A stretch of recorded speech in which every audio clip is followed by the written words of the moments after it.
one mic, man. There's only one mic, so to get it started, you just touch the bottom. That's how it starts. So if you guys can get even closer,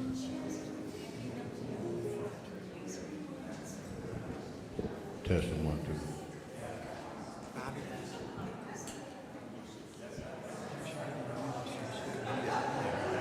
That's gonna move from like that towards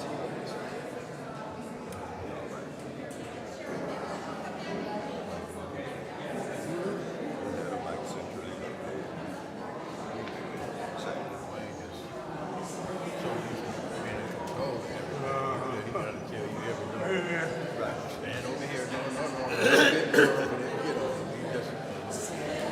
all. We mean,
Testing 1, 2. Testing 1, 2.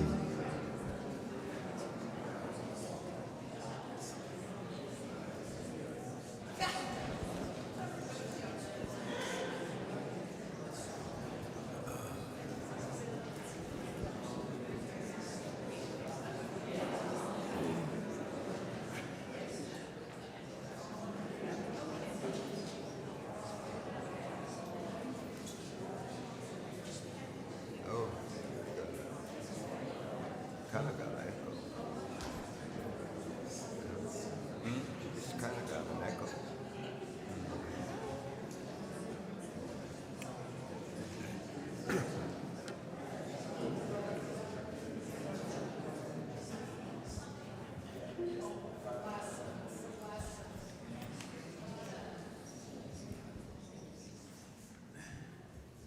Thank you so much for sticking around. This is a bigger and more beautiful crowd than we even imagined. So we are so grateful that you got your coffee and that you're here for our annual Martin Luther King Day program.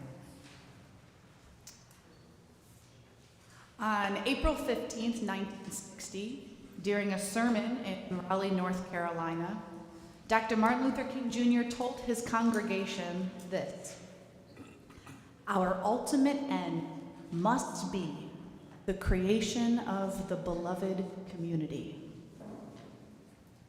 He had a vision for the country and for the embodiment of a peaceful harmony between neighbors. While we're still working to realize that dream in its entirety, today we want to uplift and celebrate neighbors of ours who work hard to build beloved community every single week. Today we're excited to hear from our friends at the Turning Point Community.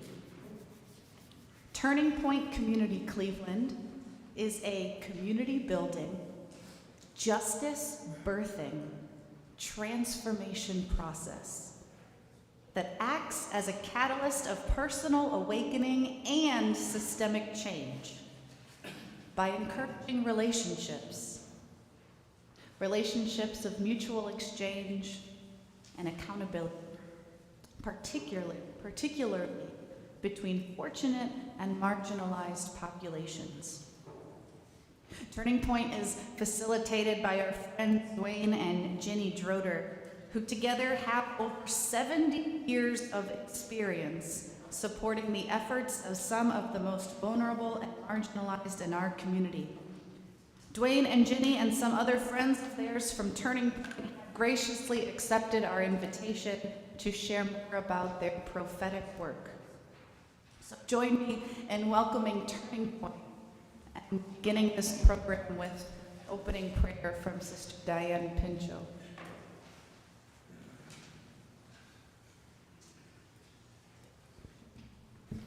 When I heard about Turning Point, I heard and felt in my heart hope. And I think this poem, Chicago artist, who wanted to create a table that would welcome all peoples, says it for me in a prayer. So I'd like to share this prayer with you in a poem.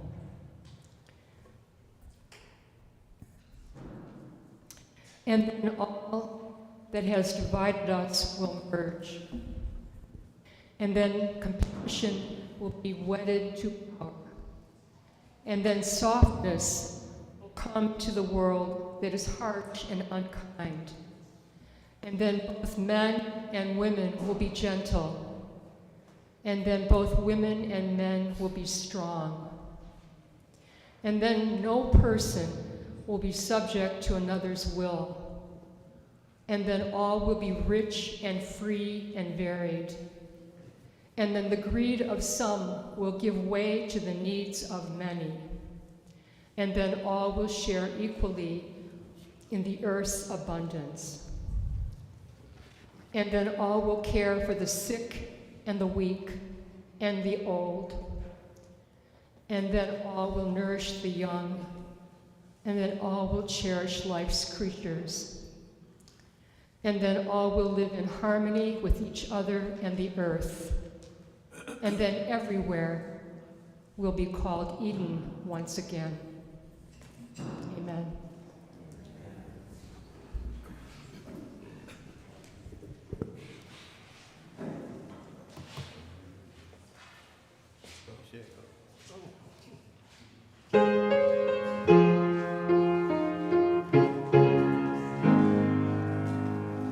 Get on board, get on board, get on board, get on board. Get ready, there's a train coming. Don't look like it, get on board. All you need is faith to hear the diesel humming. You don't need no ticket, you just thank the Lord. People get ready for the train to Jordan, picking up passengers from coast to coast. Faith is the key, open the doors and board up. You don't need no ticket, you just get on board. There ain't no room for the whole sinner. Well, hurt on them, saving love. Have pity on those whose chances grow thinner. There's no hiding place from the kingdom's throne. Said there's no hiding place, no hiding place, no hiding place. Well, from the kingdom's throne. So people get ready, for there's a train a-coming. It's picking up passengers from coast to coast.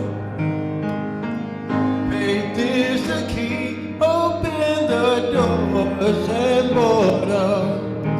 You don't need no ticket, no, you just thank the Lord.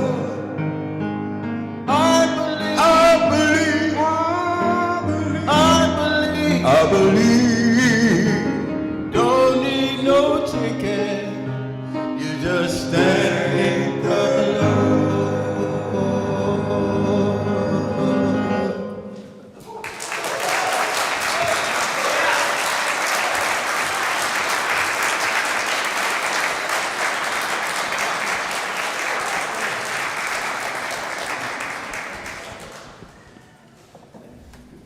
They got an appropriate name, One Accord. Thanks. So, I really thank all of you for sticking around and sharing in this reflection on the life of somebody who's called us all forth. The people who are with us today, they are on, as with all of us, on a real demanding journey, a journey that moves from victim to survivor to healer. Or in other words, the feeling that life happens to us, and then if we can get through that, then it's an experience of life happening by us. And then if we can surrender in the level that King did, obviously then life happens through us. So today, we can talk about a lot of noun kind of definition stuff about Turning Point Community, but I wanted to share with you the verb part of it. So I asked One Accord if they would sing People Get Ready, because People Get Ready, the verses that you heard, really capture our attempt to move into or develop or kind of create or be a part of this beloved community that we're invited to. People get ready.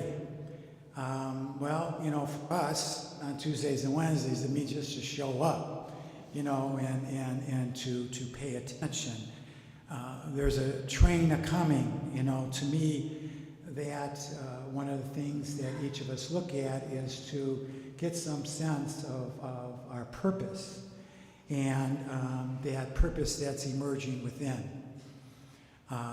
You don't need no baggage. To me, that has a lot to do with, letting go of the ego and the false self, and getting, moving beyond the persona and ourselves to that level of openness. You just get on board. So it's about joining others, being with others, moving from this me to we, which is a major shift in that third phase. All you need is faith. And for us, we continue weekly to try to open ourselves to, like was talked about last week at the sermon, to receive this experience of belovedness, this sense of worthiness, even though we're, Lord, I am not worthy. It's part of our liturgy. To hear the diesels humming, to me, it's really about, in that stillness and quiet, to listen to that call that is within us, and then experiencing the energy, that's available to all of us in that relationship. Don't need no ticket. It's a place where there isn't a meritocracy. There is a place where we're free, and it isn't about who deserves or who's privileged. you just thank the Lord. To me, we're continuously invited to adopt this posture of thankfulness. I mean, obviously, that's what fueled what Martha was talking about today, the joy. You know, to get up and to recognize that all that I have and in this moment is an incredible gift. People, get ready.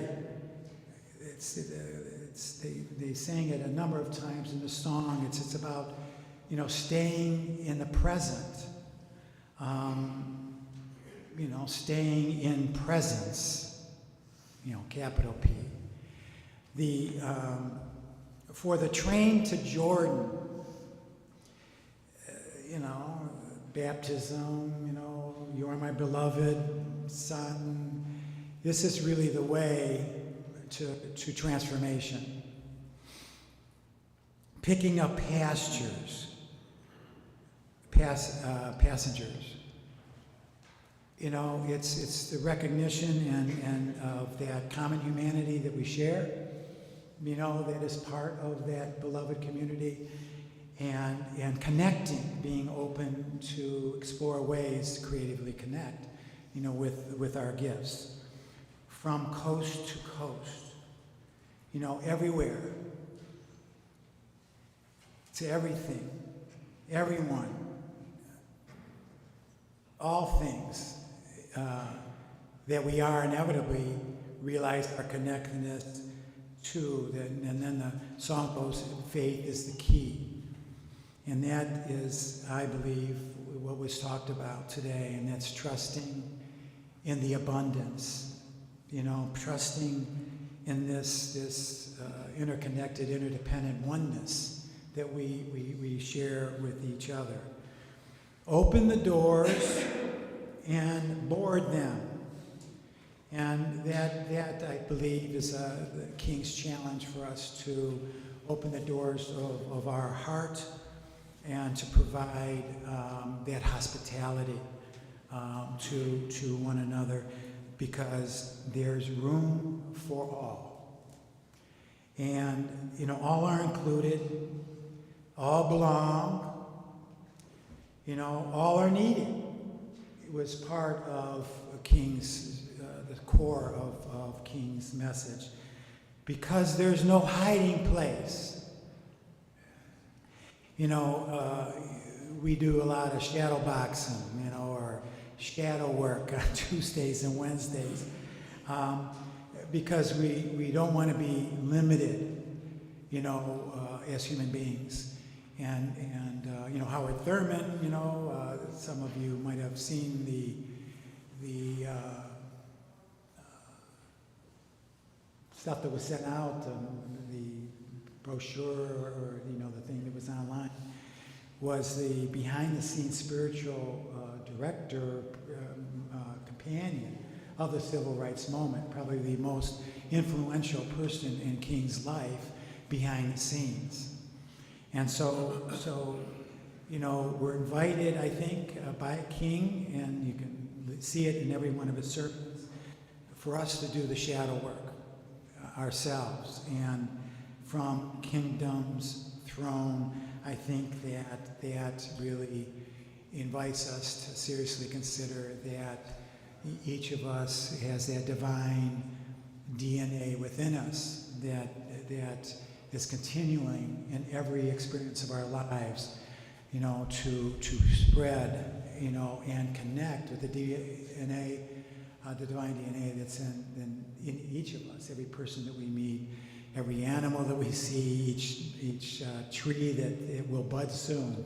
That energy is just a unique form or manifestation.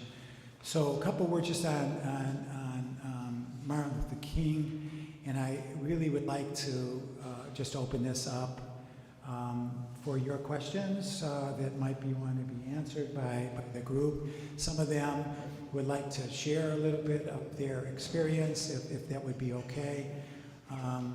But you know, it is strange. You know, Martin Luther King, you know, lived to only be 39 years old.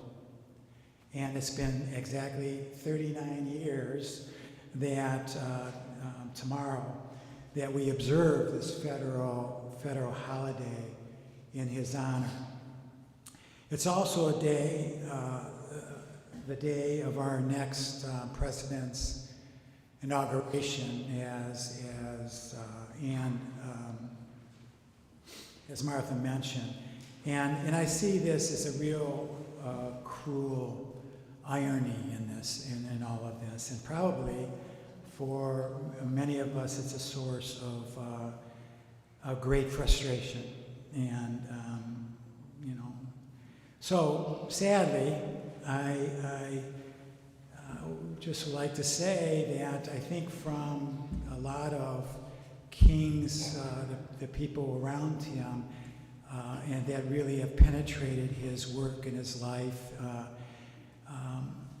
they have seen too many of us, too many Americans, using this holiday to disguise the opposition to many of King's objectives, paying homage to the civil rights leader, to only provide cover for policies and beliefs that they hold, yet know he would detest.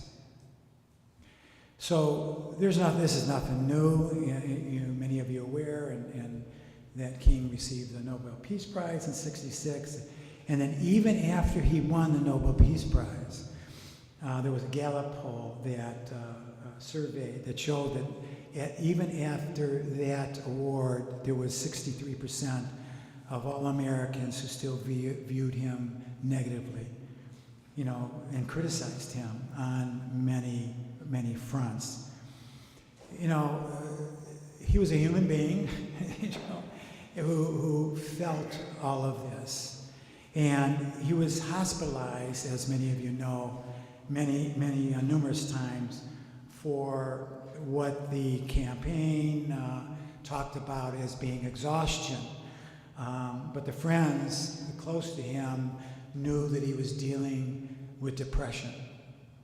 He, while the government, was working aggressively to destroy him, many of you know those stories, and while he was feeling as though, that we weren't listening anymore to him, he continued to deeply feel the pain, of the lasting impact of slavery, the police brutality, that was evident also there, the persistent racism, the economic inequality, the extreme materialism, immoral militarism, on and on and on.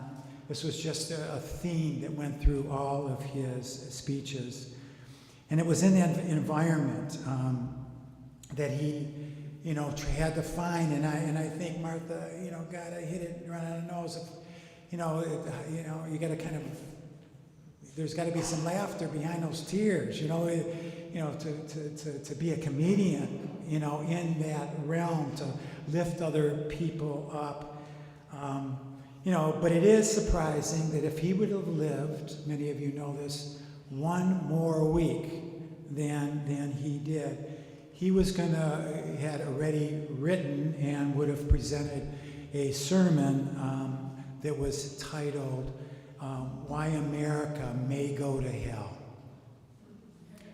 So I guess it is easier for us to honor Martin Luther King now that he's safely dead, and deal with him as if he were just a visionary and a universally beloved moderate who gave uplifting speeches, and not the extremely practical yet radical protester against the status quo.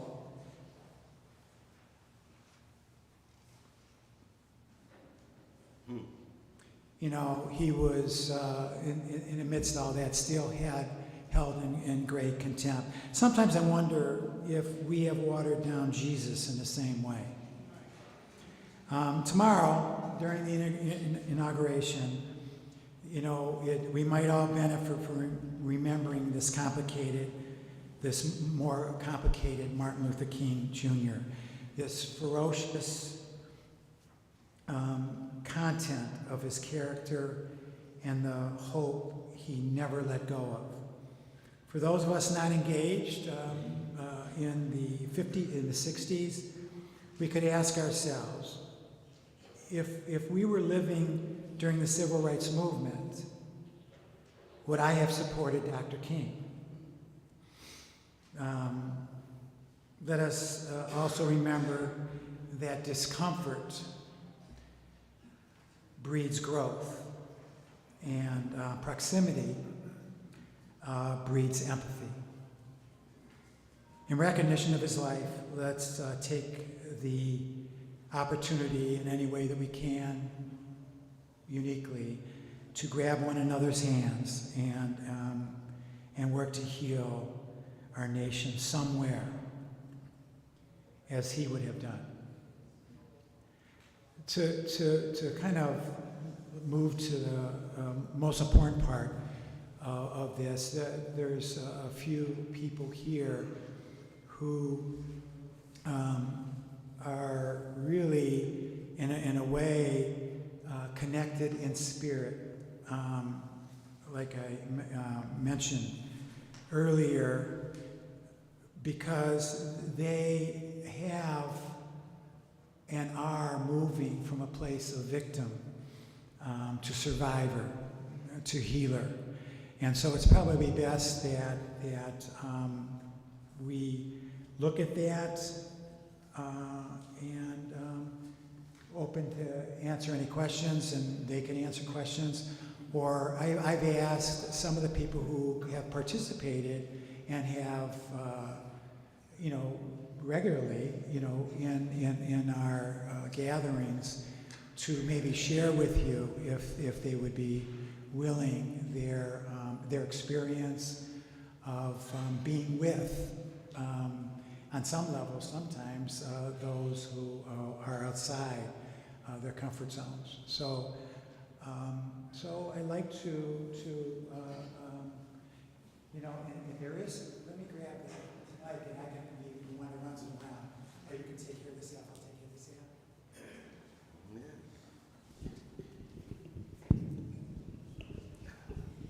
I wonder how many of you were hit in the heart by Joe's words.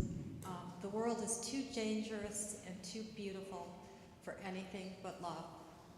That really hit me. And what I find when I'm with our friends on Tuesdays and Wednesdays is love. And it doesn't mean there aren't some difficult, really challenging, maybe scary moments, uncomfortable moments, but that always leads to growth, like what Dwayne said. And proximity breeds empathy. So I found an empathy that I can't say I didn't have it before, but I have it in a way that's really friendship. And I don't know if Geraldine would be willing to come on up here. We were talking in the car, and if you're willing to share.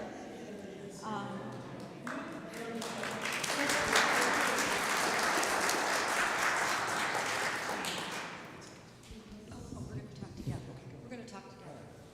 But we had a moment. We have people out at our home also on like once a month for a retreat, and just to hang out together and have a campfire, and we have a program, and we share a meal together. And so there was one day that, and without going into a whole lot of personal details, just that Geraldine shared with me, and it was a really difficult moment for her. And we were talking about the program that Dwayne wrote up, and that process of moving from victim to survivor to healer. And she said, that happened. That happened when we were sitting on the porch, remember? And I don't know if you want to share what that was like for you, then to go over to the campfire, but... Yeah, I can do that. Okay, go ahead. Good day to everybody. Good day to everybody. I'm Geraldine. Nice to meet the audience, crowd, church of people of Christ. Okay, great. So I have went through like a spiritual awakening, and Miss Jenny was allowing me to pretty much spiritually purge in front of her. Well, with her, with you. Okay. Right? And after that happened, they have a bonfire where they do exercises. And at the time, I didn't know it was going to affect me as much as it did, but it brought, at the end of the day, it brought joy. Like I experienced being sobbing and but it was so fun. But it was also like being able to share what I felt in that moment. And it still brought me joy. Even memories that made me cry at that time was making me happy. In an instant, it all happened in the same day. So, thanks for letting me share.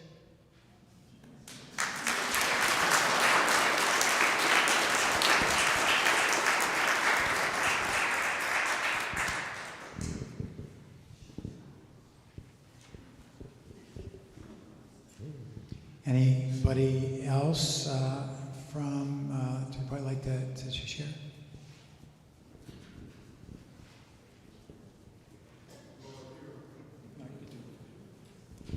Well, hi, my name is David Bell, and I actually graduated from Martin Luther King on East 71st in Huff.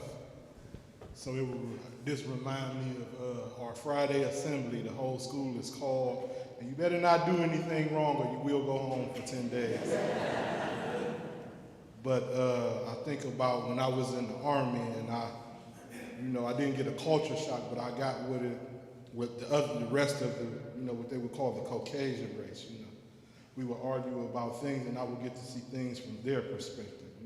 Some of it was just cultural ignorance, but I have said this to our counterparts. They have fought for us too, so it's not about fighting. In the end of this world, like the priest has said, we must have love.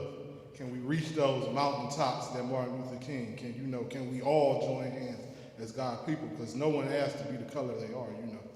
When we all kids, we play in the sandbox, as my uncle said. So let's just keep the sandbox mentality as adults. That's all I say.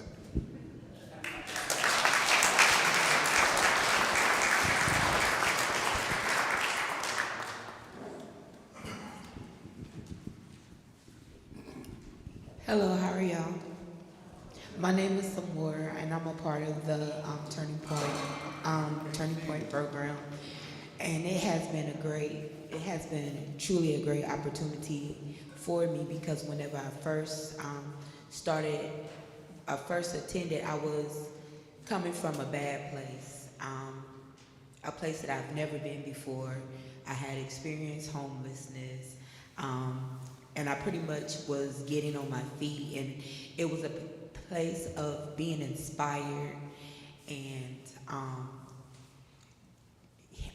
Mr. Dwayne and his wife are just truly awesome. They share different stories and different matriarchs and different individuals who have gone before us, and show the sacrifices that each individual went through and the things that they did for other people, and how some of them were willing to give up everything just to be able to support other people, to give up riches and stuff like that to support people. And Mr. Dwayne and his wife with the program have helped me, because in my apartment I had no furniture, so I was sleeping on the floor.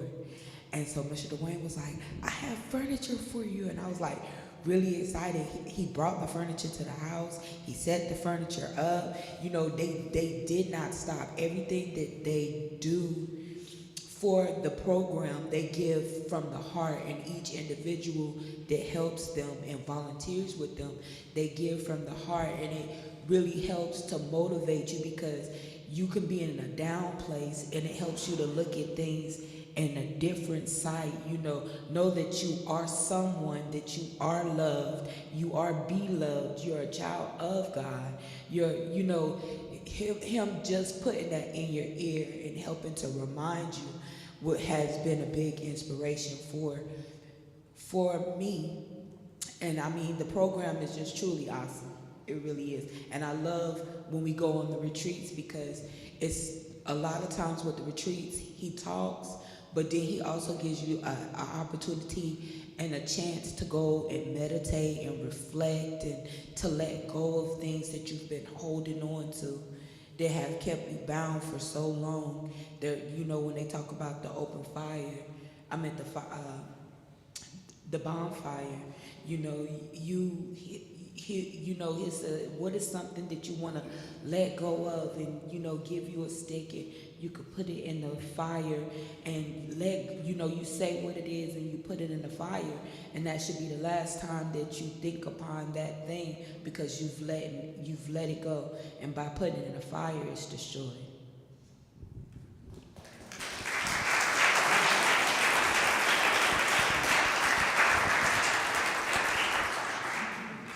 Hi, my name is Kim.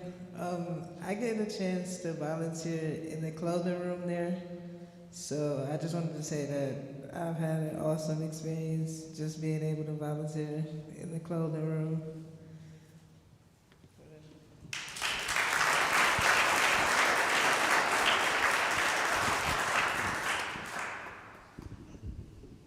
Hi, I'm Charles.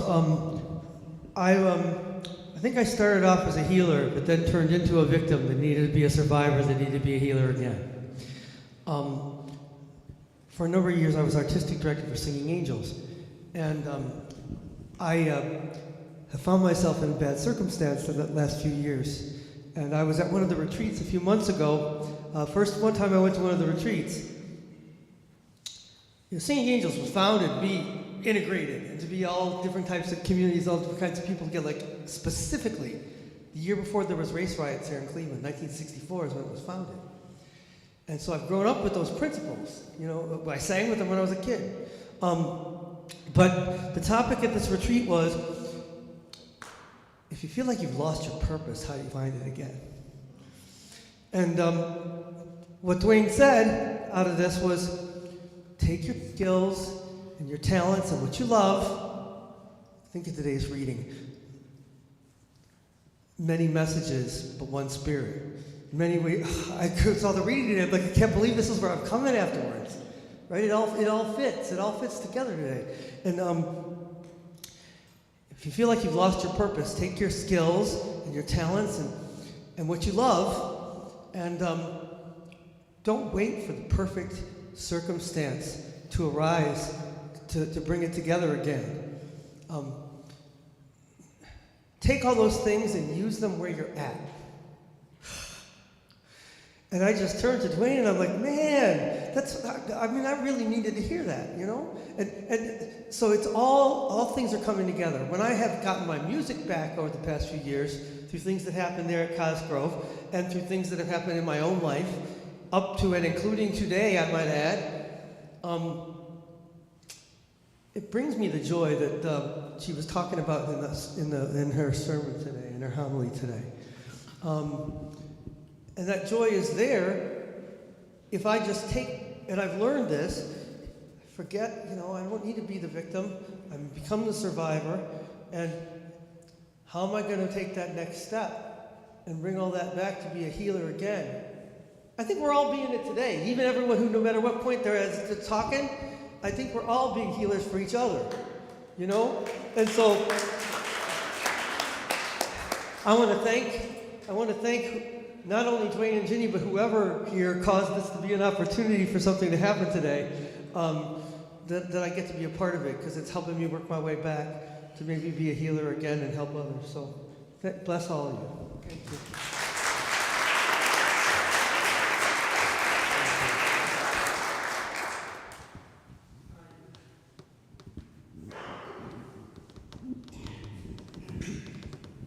And I'm a member of the committee that is interested in social justice. And the thing that my wife Pat sitting next to me and I talk about more than anything else is what's being taught in our schools. I get a distinct feeling from discussing some of these issues with my 15-year-old grandson that this is not being discussed. They don't know what the Southern Poverty Leadership Council is. They've never heard of some of the movements that we grew up with. And it's a concern of ours that this movement has to continue without assistance from any government organization, because this is not a government issue, this is a people's issue. And we do have an issue of issues in America. The SPLC puts together every year a report on anti-Semitism, on poverty, on anti-racial issues. And if you don't read this material, you won't know what's really going on in this country. And I hope that people get to recognize that this is going to be a situation which needs constant vigilance.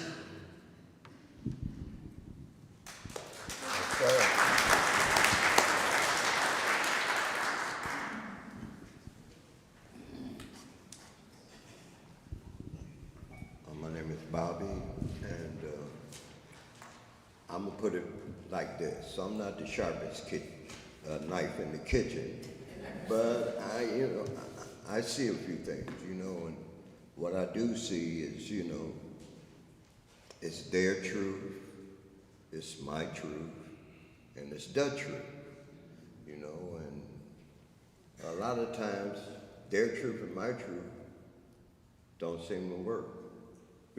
So I say, why don't we just try the truth? And I like the idea of,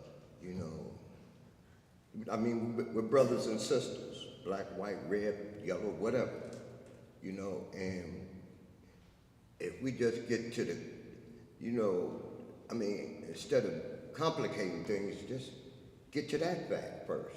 Let's start there and work from there. It seems like it would be a whole lot simpler, for a guy like me, a layman, that don't know much about it,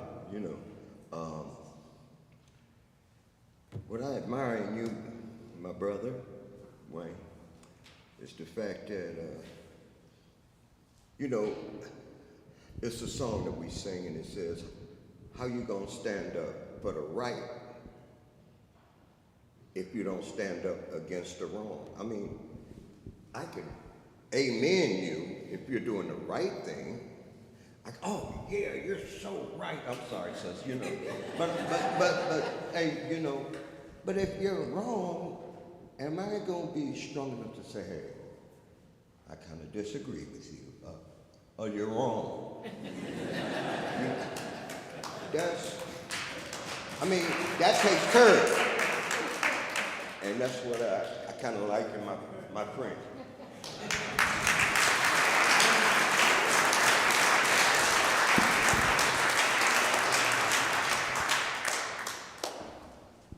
Anyone else? Any questions or any other comments about your experience? There is in the handouts. We started this 2 years ago. The first year was just one morning a week, and then it went to 2 mornings a week, and now we're hoping we're beginning this year with 3 full days. The description of what we do is on the handout in the front. Kind of the stats from last week, so you get some sense of the encounters. And then if you are interested, there's a little bit more. Many of the people, there's an ask on the final sheet that really has the names of the majority of the people on that list were here, and we're hoping to there's no overhead at all. associated with Turning Point Community. Any donation that we get goes directly to people, and the ask we're making is so that they can have access to the bus tickets to be able to get to their meetings, get their appointments, to get to during the week, and also to get to the places where they can continue to do service. Anyone else? You wanna? And when you're done, just pass it. How do folks who either need this program or want to be part of the program find out about you? The majority of it is word of mouth. This year, there's over 35 people gathering, and we only got a room so big. And so it's word of mouth mostly, but the majority of the people are folks who have been either at Norma Her, 2100, the two big shelters downtown. And there's also many now that have moved out into their own apartments and or get jobs, and so we've also are expanding it to a possible gathering maybe on Zoom or on the Near West Side once a week, and it's in your handout, you can look at that. But it's open, there's to everyone. We don't, and so people come in and out, and we have a precious moment of time to be with each other.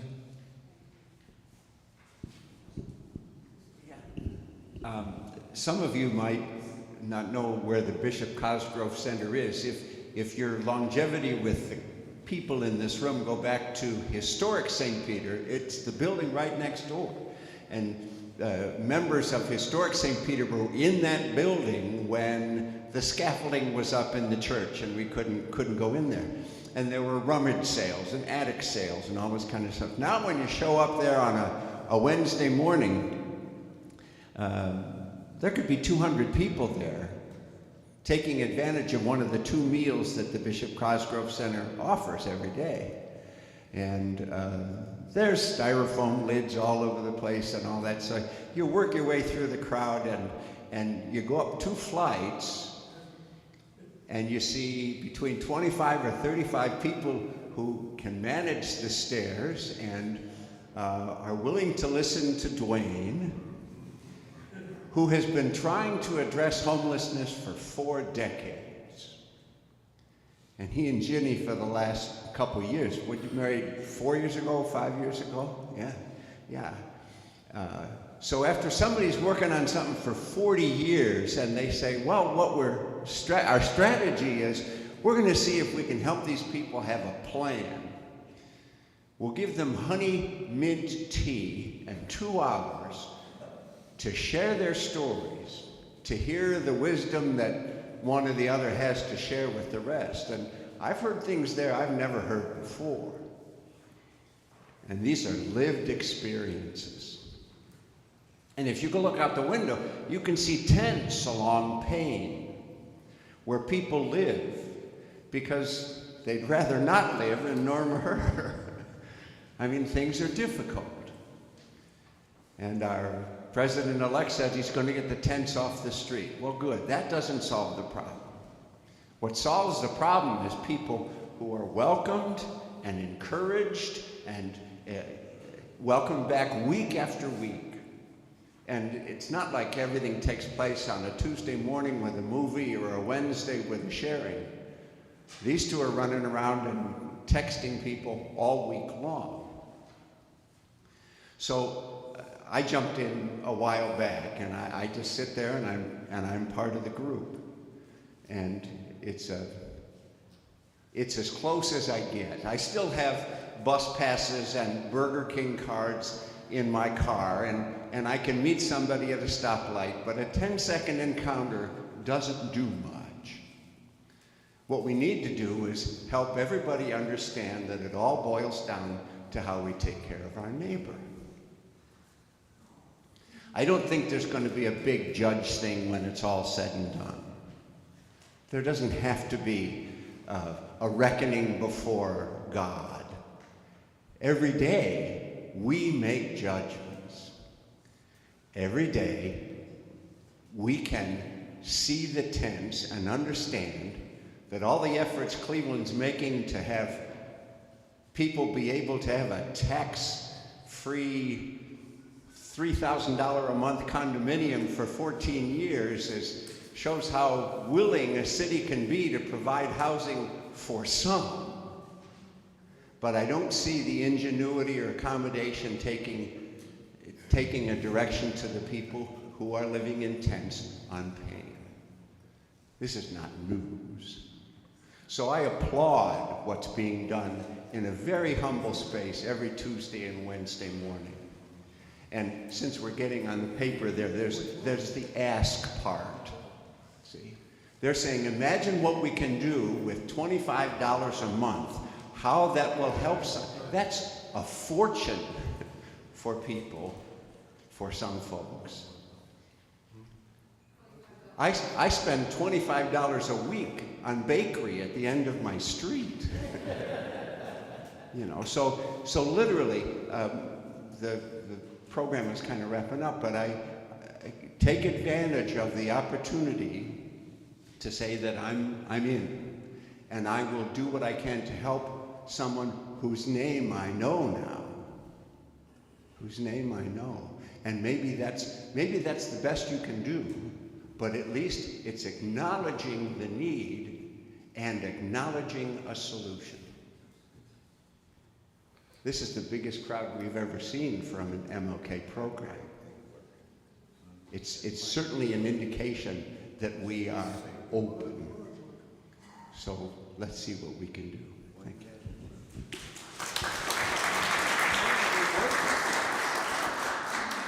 I know we don't want to go to, I don't know how long you wanted to go, but I see people saying they're interested to ask questions. So my name's Elaine. Thank you very much for being and taking the time. But if a couple of you would respond, my question is, what is your dream for yourself for the next year?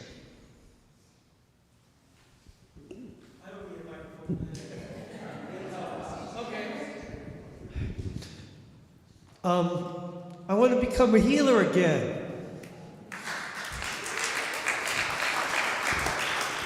I think I'm back to pretty much being a victim less and less often and being the survivor pretty much all the time. But I know when I worked with Singing Angels, it wasn't a job, it was a cause. And there's some things that have come up through being involved here at the retreats and at the Awaken Circle, things that have opened my eyes to see a path forward to being a healer again in some of the same ways that stood for. And I just really, I long to be able to be helpful to others again in the way that some people have been helpful to me, that's all.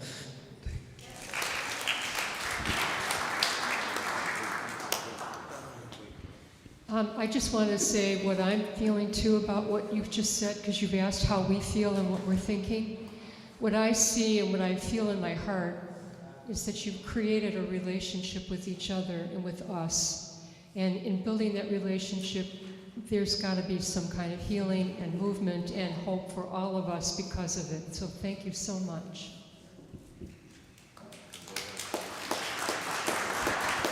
Well, if there's nobody else. Hi, can you hear me? I'll try to be short. I'm Pat Fallon. I was with the Old St. Peter's down at 71st and Superior. And in 96, 95, 96, I took a sabbatical. I was working in the art department at Ursuline College, and I took a sabbatical. I thought I was going to get rich and sell a lot of paintings, and I walked over on a sidewalk out the front door, which I never went out normally, and stepped on a cardboard box and there was a hand, and the hand belonged to an arm, belonged to somebody. They were sleeping on a steam grate, and and that's what started me. I took 18 months sabbatical. I paid half of it, and the college paid half of it. and did a project on the homeless that involved St. Peter, because the church, St. Peter, has keys to the kingdom, and the cross like this, and the doors to be open, and across the street is the social service building, but all like glass mirrors, so the stained glass windows of the church are reflected in it. And there are, because it's a social service building, there are 12 feet of sidewalk in front, and there are all these steam grates. Yeah, they're all there. And it takes 2 homeless to take care of a steam grate. One to watch it and one to sleep. You don't have the steam grate. And that's how they care to keep warm all the time. And they're the flag of Ohio and the American flag, okay? And what would be the other flag? I don't even know. But they're there, just blowing in the wind. And I thought, well, how am I going to do this? So I wore the same clothes every day so that people would get used to me. And I realized that I represented the system, okay? So that people would be afraid of me. I represented the system. And so I made sure that I approached anybody with my hands open and out on my side, and that I carried nothing, and I always wore the same thing until finally I could walk up and sit down next to. I went to the men first because the women were scary, and listen, a woman without a home is very scary, and I would sit down by the men, and I learned. I always had a sketchbook, and everybody wanted me to do their picture, and I would sketch it and whatever. But in learning about what I did, and I ended up doing a big thing and talking to St. Peter's, and St. Peter eventually had a big meeting, and they made a committee to help with the homeless. And I went to one of the meetings, and they learned where some of the people were living. And I got very upset, and I never went to any more of the meetings because they found out that the women were living in a place where the electricity was not safe, where they were too crowded with the children. So they went in and they got it taken care of. Well, they did, but the women and the children were then out on the street. Right? You know, it was do-gooders, and I backed off. You know, that was not helpful. So there has to be a way to help without being so self-righteous. So, just 2 things that were said. Yes.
Thank you so much.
Thank you.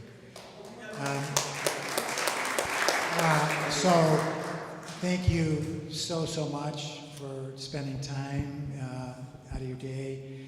I'd like to just kind of make two things that were said. Ginny started us off talking a little bit about how proximity breeds empathy, and how discomfort breeds growth. And I think that the healing that Chuck alluded to, you know, I want to be a healer, you know, I want to move back into that really, I believe, is only available to us if we find a way to be with what upsets us and the discomfort that we're going to be running into, you know, especially over the next 4 years. And somehow find a way to get in, you know, they talked about preferential option for the poor, you know, I mean, that kind of stuff. Well, find a way, because in each of our families, there's somebody suffering. And right next door to where, you know, St. Peter's was, you know, has been an incredible amount of pain and frustration. And really, the magic is in getting close, getting personally involved, being aware of, just like Bob was saying, one other person, you know, to lift up, and so I don't drink a Starbucks, you know, once a day type thing, you know, makes a massive, massive difference. You can read more about what's going on in the handout, but I wanted to just thank all of you. And One Accord has graciously said that they would be willing to close us today with a song.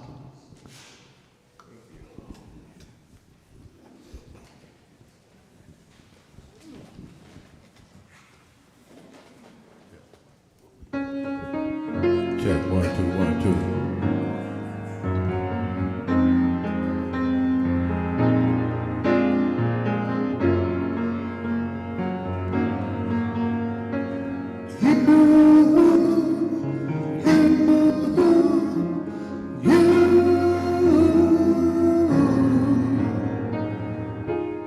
You're not alone. God is watching you. He's coming back for us, it's true. So take the time to try to do what's right. Follow the darkness into the light.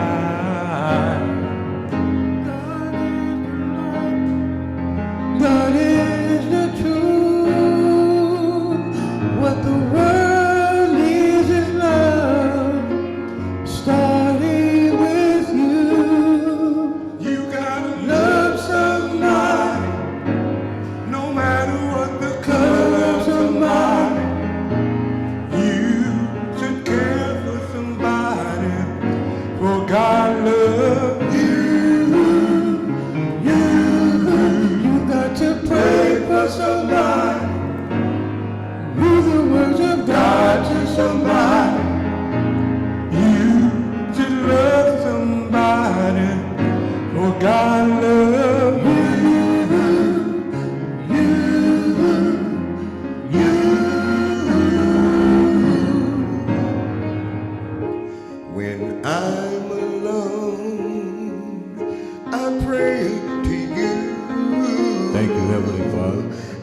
each and every night.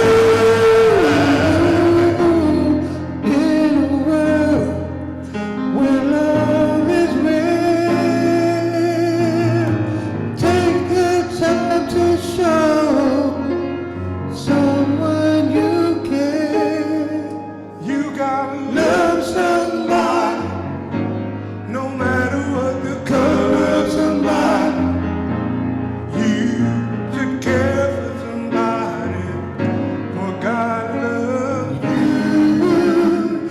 You got to pray for somebody and read the words of God to somebody.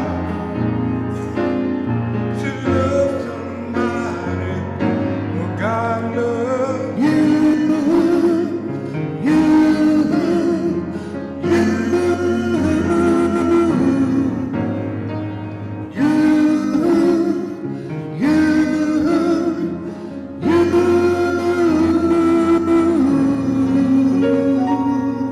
For God loves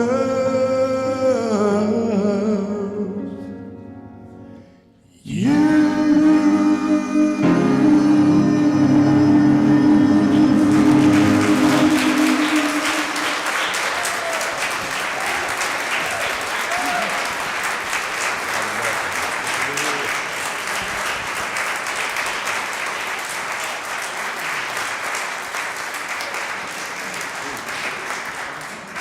Go out and love somebody.